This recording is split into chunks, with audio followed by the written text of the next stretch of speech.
Një ndër pjesët më të rëndësishme të reformës është një qasje e re, e bazuar në nivelet të ndryshme të rrezikut të krijuara nga subjektet të ndryshme të inspektimit. Për shembull, një biznes i cili merret me aktivitete të rrezikshme ose që ka një ndikim të një numër më i madh i konsumatorëve, parimisht duhet të inspektohet më shpesh se sa biznese të tjera.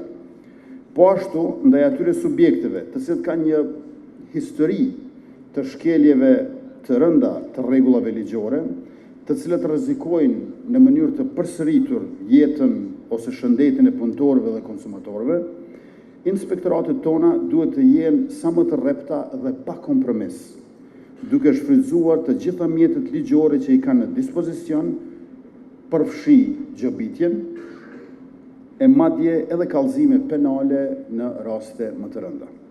Mirëpo, pjesa dërmuese e bizneseve të vendit tonë, fatmirësisht nuk janë shkelës flagrant apo recidivist. Për këtë shumicën e madhe të bizneseve, të cilët kanë një vullnet të sinqert për të respektuar rregullat e parashikuara me ligj, reforma kërkon një qasje bashkëpunuese e cila synon të ulë sa më shumë barrën administrative mbi sektorin privat. Për shembull, përmes listave të kontrollit të publikuara nga secili inspektorat, bizneset do të kenë mundësi të dinë saktësisht kriteret ligjore në bazë të cilave do të inspektohen ato. Përmes inspektimeve të përbashkëta, ku 2 apo më shumë inspektorate e kryejnë punën e tyre me një vizitë të vetme, do të reduktohen koha dhe burimet që bizneset duhet harxojnë gjatë vizitave të inspektorëve. Dhe përmes njoftimit për miratimin e inspektimit në raste të kufizuara e të saktuara, bizneset do të mund të planifikojnë paraprakisht për ndërprerjen apo reduktimin e punës si pasojë e ardhjes së inspektorëve. Përveç këtyre ndryshimeve me të cilat qeveria synon të mbështesë dhe të bashkëpunojë me sektorin privat, reforma ligjore po ashtu e ka për qëllim forcimin dhe përmirësimin e punës së vetë inspektorateve dhe të personeleve të tyre.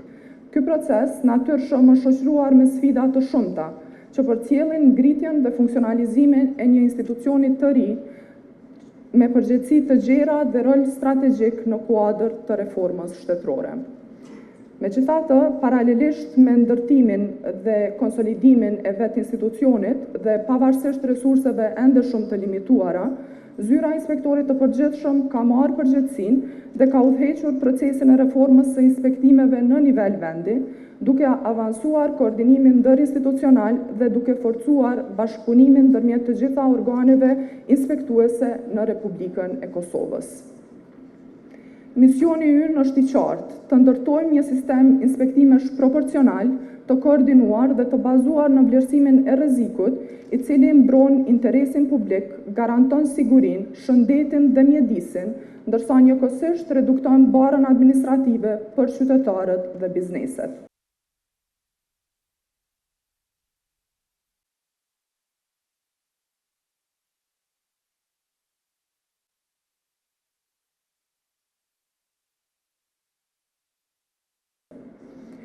Gjatë vitit 2025 kemi shënuar progres të rëndësishëm në disa drejtime kyçe të reformës.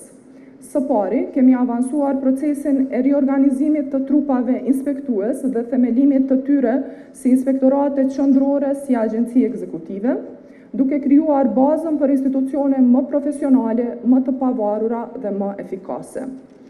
Së dyti, kemi vazhduar unifikimin e procedurave inspektuese përmes zhvillimit të udhëzuesve metodologjik, standardizimit të proceseve të punës dhe harmonizimit të praktikave ndërmjet institucioneve qendrore dhe atyre lokale. Së treti, kemi bërë hapa të rëndësishëm drejt institucionalizimit të metodologjisë së inspektimeve bazuar në vlerësimin e rrezikut, ku për herë të parë modelet e rrezikut janë integruar në planet vjetore të punës së inspektorateve qendrore, duke orientuar resurset publike aty ku rreziku për qytetarët dhe interesin publik është më i lartë. Njëkohësisht kemi forcuar bashkëpunimin ndërinstitucional dhe inspektimet e përbashkëta, duke reduktuar mbi vendosjen, duke rritur efikasitetin dhe promovuar një qasje të koordinuar të inspektimeve. Një zhvillim tjetër me rëndësi strategjike, për cilin jemi në vijimësi të punës, është avansimi i procesit të digitalizimit të inspektimeve, edhe pse sistemi e inspektimi nuk është zhvilluar ende plotësisht, ne mbetemi të përkushtuar që ky projekt të realizohet sa më shpejt, pasi ai përbën një parakusht për rritjen e transparencës, cilësisë të dhënave dhe efikasitetit të procesit inspektues. Just let me start by re-emphasizing why inspection is so important. Inspection is very often the main interface between the state and the businesses in a country. So that's really important because when it's done right, it generates, conditions for business to thrive, to grow, to invest.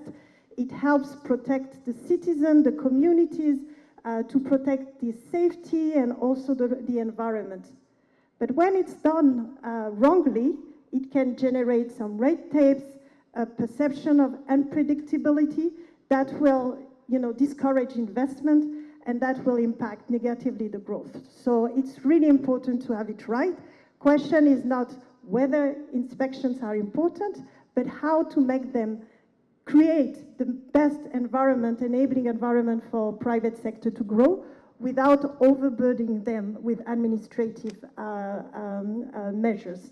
So I think that's exactly the journey that we've seen so far in Kosovo, really helping Kosovo is working towards simplification of administration, how at the same time the inspection can be a key contribution to creating this transparent, fair, equitable, and predictable environment for the private sector.